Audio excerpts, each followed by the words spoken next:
मौलाय सल्ली वसल्लिम दाइमन अबदा अला हबीबिका खैरिल खल्क़ि कुल्लिहिम मुहम्मदुन ज़िक्रुहु रूहुल अनफुसिना मुहम्मदुन शुक्रुहु फ़र्दुन अलल उमम।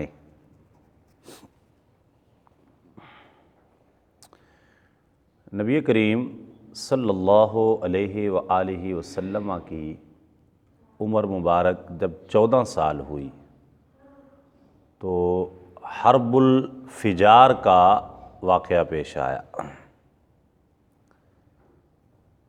एक जंग थी जो मक्का के दो मशहूर कबीले कबीला कुरैश और कबीला कैस, इन दोनों के दरमियान हुई।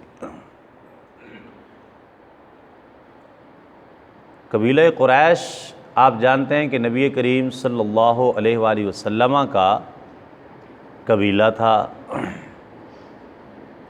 और ये बहुत बड़ा कबीला था।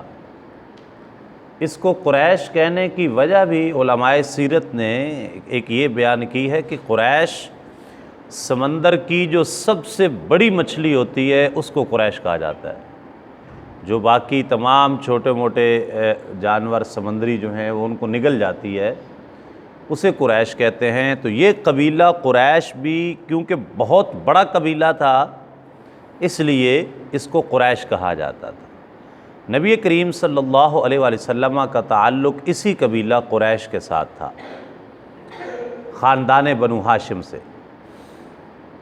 तो कबीला कुरैश और कबीला कैस के दरमियान लड़ाई हो गई, जंग हो गई, और इस जंग में कबीला कुरैश हक बजानिब था।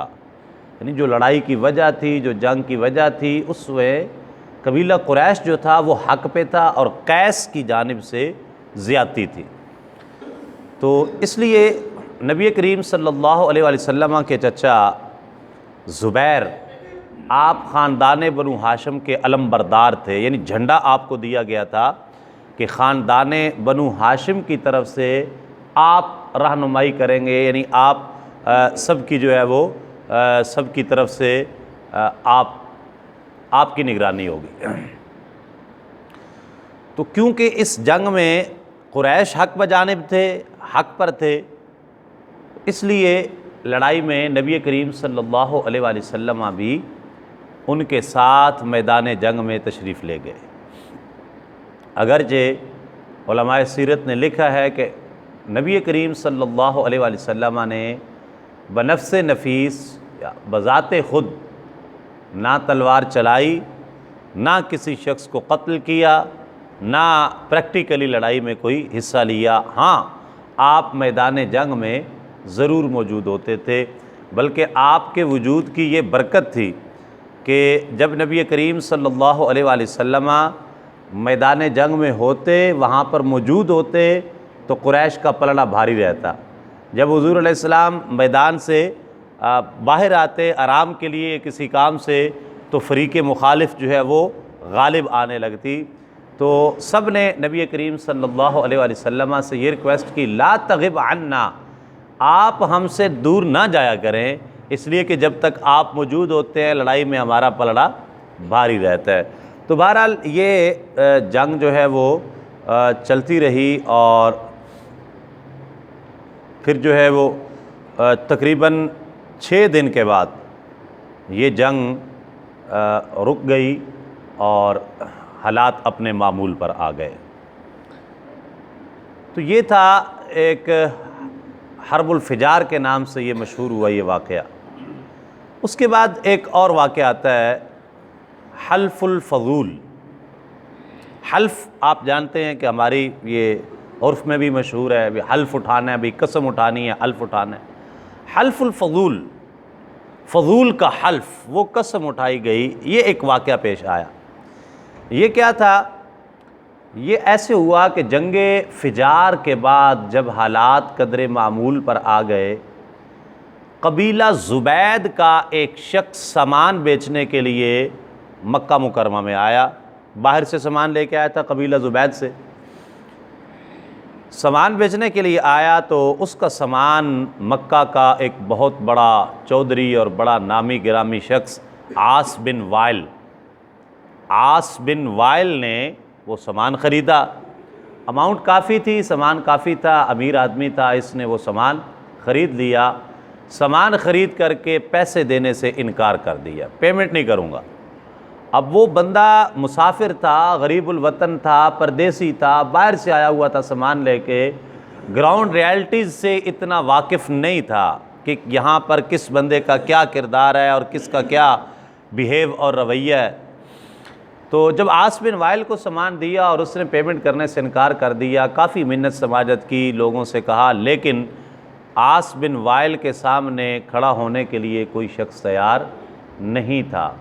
जब उसको वो हर तरफ से बेबस हो गया और उसको अपनी पेमेंट डूबती हुई नज़र आई, तो वो तुलुए आफ़ताब के वक़्त कोहे अबू कुबैस, पहाड़ का नाम है अबू कुबैस, उस पहाड़ पे जाके चढ़ गया। सुबह जब सूरज निकलने का वक़्त होता उस वक़्त, और जाके वहाँ पर उसने एक सदा लगाई, या आल फ़हरिन लिमज़लूमिन बिदाअतुहु बिबत्नि मक्कत नाइद्दारि वन नफ़री।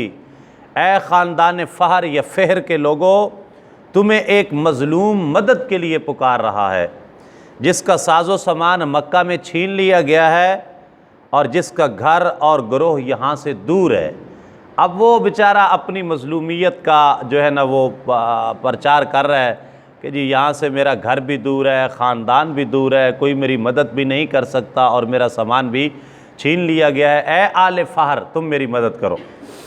जब उसने ये आवाज़ लगाई कोहे अबू कुबैस पे चढ़ के और उसकी आवाज़ सहने हरम में पहुँची, तो हरम के अंदर उस वक़्त नबी करीम सल्लल्लाहु अलैहि वसल्लम के चचा ज़ुबैर मौजूद थे। उसी वक़्त उठ खड़े हुए और उसके साथ बनु हाशिम, बनु ज़हरा, बनु असद कबाइल के मुतअद्दिद सरकर्दा अफराद भी जो है वो उठ खड़े हुए और ये सारे लोग अब्दुल्ला बिन जदआन के घर जमा हुए। वहाँ पे एक बैठक हुई, एक मीटिंग हुई और ये सारे लोग वहाँ पर बैठे और वहाँ पे बैठ के ये तय किया गया कि आज के बाद हम सब मिलकर मज़लूम की मदद किया करेंगे, मज़लूम की मदद करेंगे, खा वो किसी मामूली ख़ानदान का फ़र्द हो या मुअज़्ज़ज़ ख़ानदान का, जो भी मज़लूम होगा हम हर मज़लूम के साथ खड़े होंगे और हर जालिम का हाथ रोकेंगे।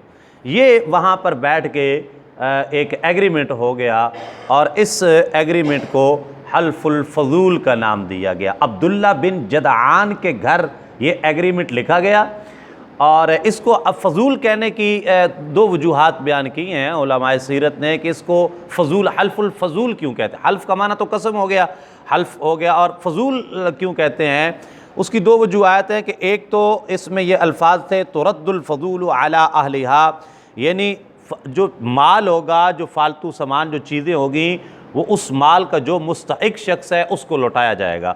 तो इसमें इस एग्रीमेंट में फ़ज़ूल का लफ्ज़ इस्तेमाल हुआ था, इसलिए इसको अल्फुल फ़ज़ूल कहा गया। और बाद में ये लिखा है कि इस एग्रीमेंट में शामिल होने वाले जो लोग थे उनमें फ़ज़ल नाम के लोग जो थे वो ग़ालिबन 3-4 थे या उनकी तादाद ज़्यादा थी, उनका नाम फ़ज़ल था। तो इसलिए इस एग्रीमेंट का नाम फ़ज़ल की जमा फ़ज़ूल रखा गया कि वो जिसमें फ़ज़ल नामी लोग ज़्यादा शामिल थे। तो बहरहाल वल्लाहु आलम बिस्सवाब, ये जो था ये एक एग्रीमेंट हुआ और उसके बाद सारे लोग उठे और उठ के आस बिन वाइल के घर पहुँचे और उससे मुतालबा किया कि इस ज़ुबैदी जो कबीला ज़ुबैद का शख्स है ज़ुबैदी, उसका माल जो है उसको वापस किया जाए। तो इतने सारे जब मोतबर लोग उसके पास पहुँचे तो उसको मजाले इनकार ना रही और बिल आखिर उसको वो सामान उस मज़लूम शख्स को वापस करना पड़ा। नबी करीम सल्लल्लाहु अलैहि वसल्लम की सीरत का ताल्लुक़ इसके साथ है कि यानी इनका इन वाक़यात का हुज़ूर अलैहिस्सलाम की सीरत के साथ क्या ताल्लुक़ है। तो आका करीम सल्लल्लाहु अलैहि वसल्लम इसको ऐलान नबूवत के बाद भी हल्फुल फ़ज़ूल को याद किया करते थे, क्योंकि ये दोनों जो वाक़यात हुए थे, हर्बुल फ़िजार हुई है तो वो भी कुरैश हक़ पे थे और कैस वाले जो थे वो जुल्म पर उतरे हुए थे, इसलिए हुज़ूर अलैहिस्सलाम हक़ वालों के साथ खड़े हुए। ये जो हुआ हल्फुल फ़ज़ूल हुआ तो इसमें भी एक मज़लूम शख्स की मदद का वादा किया गया था और आइंदा ये कहा गया कि हर मज़लूम के साथ खड़े होंगे। नबी करीम सल्लल्लाहु अलैहि वसल्लम अपने ज़माने नबूवत में फ़रमाया करते थे। हुज़ूर अलैहिस्सलाम इसमें बनफ़्स नफ़ीस शामिल थे इस एग्रीमेंट के अंदर, और आप फरमाया करते थे लौ दुईतु बिही लअजबतु, यानी आज भी अगर कोई मज़लूम मुझे हल्फुल फ़ुज़ूल के नाम पर बुलाएगा तो मैं उसकी मदद के लिए पहुंचूंगा, इसलिए कि मैं ख़ुद उस हल्फ के अंदर शामिल था। तो ये हुज़ूर अलैहिस्सलाम की हयात तय्यबा के साथ इसका एक गहरा ताल्लुक़ था। अब इसके बाद एक और अहम वाक़या पेश आता है। नबी करीम सल्लल्लाहु अलैहि वसल्लम की उम्र मुबारक 25 साल की होती है। ये जो मैंने दोनों बयान किए, ये 14 साल की उम्र मुबारक है। उस वक़्त ये हर्बुल फ़िजार और अल्फुल फ़ुज़ूल जो है ये, इसके बाद 25 साल की उम्र मुबारक होती है। नबी पाक अलैहिस्सलाम अपने चचा हज़रत अबू तालिब की कफ़ालत में, जैसे पहले आपको बताया, आपके घर में ही रहते हैं। हज़रत अबू तालिब जो थे कसीरुल आयाल थे और आमदनी उस हिसाब से कुछ कम थी। तो एक दिन नबी करीम सल्लल्लाहु अलैहि वसल्लम के सामने हज़रत अबू तालिब ने थोड़ा सा हालात की तंगी का इजहार किया कि बेटे हालात जो है वो कुछ इस तरह है, तो हमें कुछ करना चाहिए।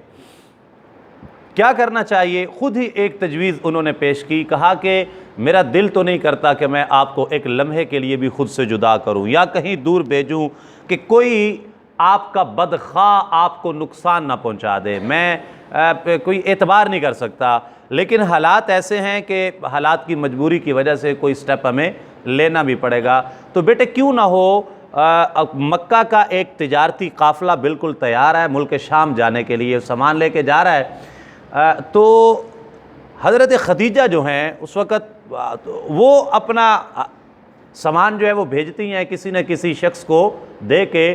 तो क्यों ना हो कि आप इस हवाले से बातचीत करें, तो आपका किरदार ऐसा है, आप अमानतदार हैं, आप सादिक हैं, अमीन हैं और शर्म हया का पैकर हैं, एक बाकिरदार शख्स हैं, एक अच्छे ख़ानदान के साथ ताल्लुक़ है, तो मुझे यकीन है कि खदीजा लाजमी आप पर एतमाद करेंगी और अपना सामान आपको दे के वो मुल्क शाम भेज देंगी फॉर सेल, और वहाँ से जो आमदन होगी तो चले हमारा भी निज़ाम कुछ चल जाएगा। आका करीम सल्लल्लाहु अलैहि वसल्लम ने फरमाया, चचा जान, हो सकता है इस मामले में वो ख़ुद हमसे राब्ता करें और ख़ुद वो कोई बात करें तो फिर हम उनकी ऑफ़र को कबूल कर लेंगे। लेकिन हज़रत अबू तालिब ने, ज़ाहिर है कि जब बंदा थोड़ा सा हालात की तंगी का शिकार होता है तो उसको मुख्तलिफ़ किस्म के ख़दशात भी होते हैं, वसवसे भी होते हैं। तो आप उनके ज़हन में ये आया कि हो सकता है वो हमारे साथ ना राब्ता करें, किसी और के साथ कर लें और हम इस मौका से फ़ायदा ना उठा सकें। लिहाजा गर्ज़ हमें है, ज़रूरत हमें है, तो अपनी ज़रूरत के लिए हमें एफ़र्ट भी करनी चाहिए। हज़रत अबू तालिब जो है वो हज़रत खदीजतुल कुबरा रज़ियल्लाहु ताला अन्हा उनके पास गए। मक्का की अमीर कबीर एक अच्छी ख़ानदानी बाकिरदार ख़ातून है, मालो दौलत बेपनाह है, तिजारत पेशा है, और इसके बावजूद भी तय्यबा ताहिरा आपका लक़ब ज़माने जahलियत के अंदर भी तमाम ख़वातीन व हज़रात, तमाम मर्द औरतें आपके किरदार की गवाही देते थे। इंतहाई पाक दामन, शरीफ़ुन नसब, आला किरदार की मालिक ख़ातून जिनको अल्लाह ताला ने हर लिहाज से नवाजा था। ख़ावंद फ़ौत हो गया है, अब जो है वो बेवगी की ज़िंदगी आप गुजार रही थी और अपना तिजारत था पेशा, किसी शख्स को माल दे के भेज देती और उसमें से उसके साथ एक मखसूस हिस्सा तय कर दिया जाता कि इतने पैसे आपको इसके दे दिए जाएंगे। हज़रत अबू तालिब गए और कहा कि आपने लास्ट टाइम जो है वो बंदा जो भेजा था माल दे के, 2 ऊँट आपने उसको उसका इवज़ दिया था। अगर 4 ऊँट की ऑफ़र आप हमें देती हैं तो मेरे भतीजे मोहम्मद सल्लल्लाहु अलैहि वसल्लम आपका सामान लेके जाने के लिए तैयार हैं। वो आपके लिए तिजारत भी करेंगे और आपका सामान सेल कर देंगे मुल्क शाम में। हज़रत खदीजा का जवाब क्या था? कहा, अबू तालिब, अगर आप तो उस हस्ती के लिए आए हैं, उस शख्स के लिए आए हैं जो आपका इंतहाई करीबी भी है और इंतहाई बाकिरदार भी है। अगर आप किसी दूर दराज के शख्स के लिए भी सिफारिश लेके आते तो मैं आपको कभी ना टालती, आपकी बात, क्योंकि एक इज़्ज़त थी, वक़ार था ख़ानदानी, तो मैं आपको कभी ना टालती। लिहाजा उन्होंने इस ऑफ़र को कबूल किया और नबी करीम सल्लल्लाहु अलैहि वसल्लम के लिए वो मुल्क शाम अपना सामान भेजने के लिए आपकी क़यादत में तैयार हो गई। 4 ऊँट जो है इसका इवज़ जो है वो तय हुआ। नबी करीम सल्लल्लाहु अलैहि वसल्लम आपने उनका सामान लिया।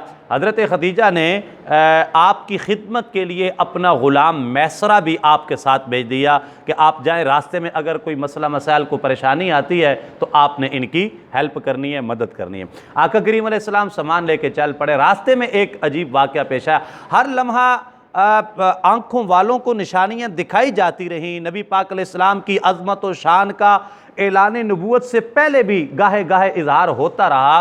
रास्ते में जब जा रहे हैं तो 2 ऊँट जो थे, काफ़ी सामान लोड था, हज़रत खदीजतुल कुबरा रज़ियल्लाहु ताला अन्हा के 2 ऊँट वीकनेस फील करने लगे और ये मालूम होने लगा कि हो सकता है अभी बैठ जाएं, हिम्मत हार जाएं, सामान लोड ज़्यादा है, सफ़र है, ऊँट थकावट महसूस कर रहे हैं। आका करीम अलैहिस्सलाम काफ़िले के आगे आगे थे। मैसरा जो था वो अपने ऊँटों सामान के साथ थे। दौड़ते हुए आगे पहुँचे, आका करीम अलैहिस्सलाम के कान में सरगोशी की, अर्ज़ कीजिए 2 ऊँट हमारे हिम्मत हार रहे हैं और अभी मालूम पड़ रहा है कि हो सकता है कोई थोड़ा सा चलने के बाद वो बैठ जाए और उसकी वजह से सारे काफ़िले को या कम अज़ कम हमें तो परेशानी का सामना करना पड़ेगा। जाने दो आलम राहत कायनात सल्लल्लाहु अलैहि वसल्लम पीछे तशरीफ़ लाए। पूछा कौन से ऊँट हैं? जी ये 2 ऊँट हैं। हुज़ूर अलैहिस्सलातु वस्सलाम ने अपना यदुल्ला का गोरा गोरा हाथ उनकी टांगों पे फेरा और उनको थपकी दी। फिर ऐसी हिम्मत अल्लाह ताला ने दी कि बाकी सारा काफ़िला पीछे था और वो 2 ऊँट आगे आगे जा रहे थे सबसे। ये हुज़ूर अलैहिस्सलातु वस्सलाम ऐलान नबूवत से पहले की ये शान है। आका करीम अलैहिस्सलातु वस्सलाम पहुँचे वहाँ पे जाके। अब फिर पीछे हमने पढ़ा था, पहला जो सफ़र शाम था 12 साल की उम्र में, वहाँ पे जरजीस नामी राहिब से मुलाकात हुई थी। यहाँ पे आका करीम अलैहिस्सलातु वस्सलाम जब वहाँ मुल्क शाम के करीब पहुँचते हैं तो रास्ते में एक जगह पे काफ़िला पड़ाव करता है और वहाँ भी एक दरख्त के नीचे पड़ाव किया गया। वहाँ पे नस्तूरा नामी एक राहिब रहता था। नस्तूरा पिछले हमने पढ़ा था ना, जरजीस नाम था और उसका टाइटल जो था वो बुहैरा था। अब इसका नाम नस्तूरा है। ये भी ईसाई क्रिश्चन है, पादरी है, राहिब है, उनका बहुत बड़ा और बड़ा फेमस शख्स था। ये जो मैसरा था हज़रत खदीजा का जो ग़ुलाम था, अक्सर क्योंकि सेल परचेज के लिए आता जाता रहता था तो नस्तूरा के साथ अलैक सलैक सलाम दुआ जान पहचान थी। अब जब नस्तूरा ने देखा नबी पाक अलैहिस्सलातु वस्सलाम को तो मैसरा से पूछा कि भाई ये जो आपके साथ शख्स आए हैं ये कौन है? उसने बताया ख़ानदान कुरैश से ताल्लुक़ रखते हैं। उसने कहा क्या इनकी आंखों में सुर्खी रहती है? उसने कहा जी बिल्कुल, हर वक्त इनकी आंखों में सुर्खी रहती है। वो कहने लगा बिलाशुबा ये वही हैं आखिरुल अंबिया, आखिरुल अंबिया। ये लफ्ज़ उसने कहे। नस्तूरा राहिब ने, ईसाइयों को भी पता था कि नबी पाक अलैहिस्सलाम आखिरी नबी बन के तशरीफ़ लाएंगे। कहने लगा ये आखिरुल अंबिया है। हमें ईसा अलैहिस्सलाम ने बता रखा है एक दिन इस दरख्त के नीचे एक नबी आकर बैठेंगे। ठीक है, हमें यह बताया गया है। काश मैं उस वक़्त तक ज़िंदा रहूं जब ये नबूवत से सरफराज होंगे। ये बात कहने के बाद नस्तूरा नबी पाक अलैहिस्सलाम के पास आया, कदम बोसी की, दस्त बोसी की, आपकी मोहर नबूवत को चूमा और चूमने के बाद क्या कहने लगा? अशहदु अन्नका रसूलुल्लाहिन नबियुल उम्मियुल्लज़ी बश्शर बिही ईसा अलैहिस्सलाम। मैं गवाही देता हूँ आप अल्लाह के रसूल हैं, आप वो नबी उम्मी हैं जिसकी बिशारत ईसा अलैहिस्सलाम हमें दे कर गए हैं। और उसने उस वक़्त कलमा पढ़ा नबी पाक अलैहिस्सलाम का जब हुज़ूर अलैहिस्सलाम ने अभी ऐलान नबूवत भी नहीं फरमाया था। आपकी निशानियाँ देख के उसने कलमा पढ़ के अपना हक़ अदा कर दिया। आका करीम अलैहिस्सलाम ने सामान बेचा हज़रत खदीजा का और इतनी प्रॉफिट हुई जितनी प्रॉफिट मामूल में होती थी उससे 4 गुना ज़्यादा आका करीम अलैहिस्सलाम प्रॉफिट लेकर वापस लौटे।